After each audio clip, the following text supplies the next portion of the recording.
Bismillahirrahmanirrahim. Pada kesempatan kali ini kita akan membahas Alfiyah Ibnu Malik bait yang ke-10.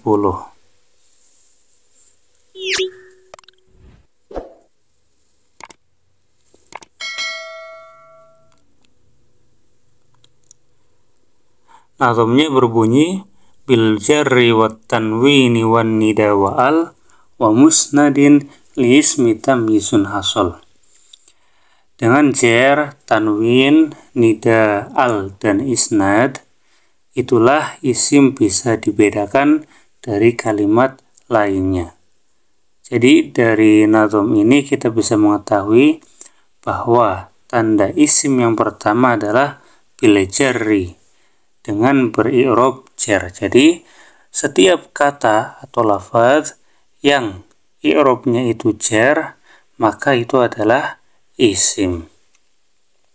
Jar itu ada berbagai macam sebab. Yang pertama adalah dengan diawali oleh huruf jar.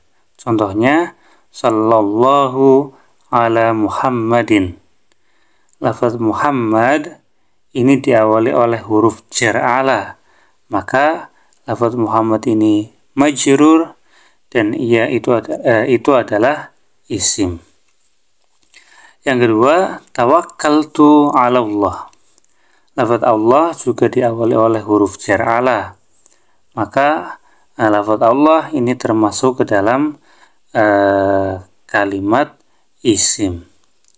Huruf jar itu apa saja? Yang pertama adalah min, ila, an, ala, fi, rubba, ba, kaf, dan lam. Jadi setiap kata yang diawali oleh huruf jar, maka itu disebut sebagai isim.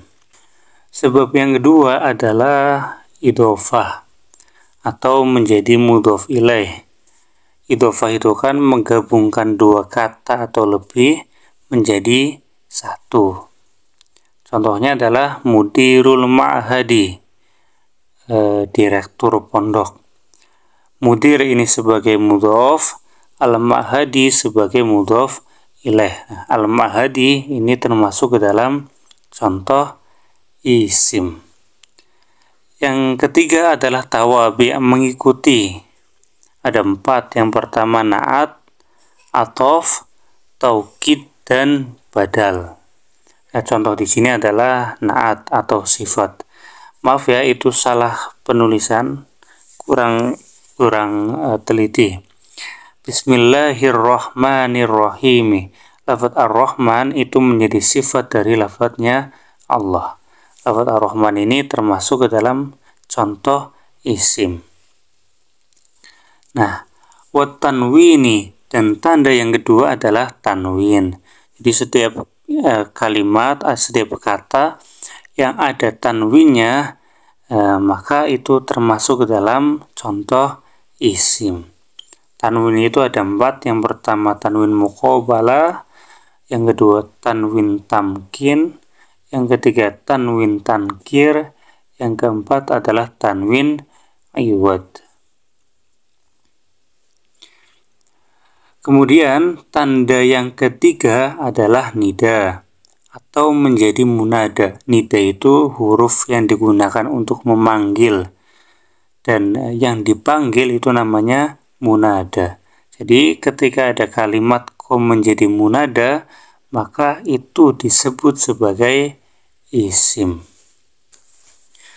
Contohnya adalah ya Rasulullah, wahai utusan Allah.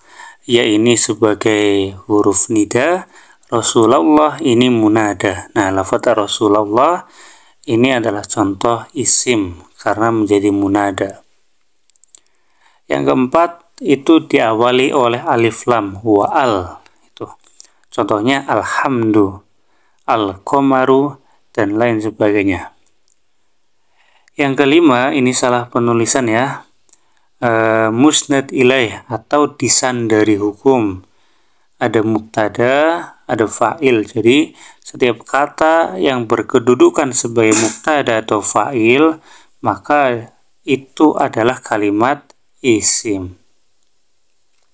Muhammadun qaimun, Muhammad ini mubtada, qaimun ini khobar.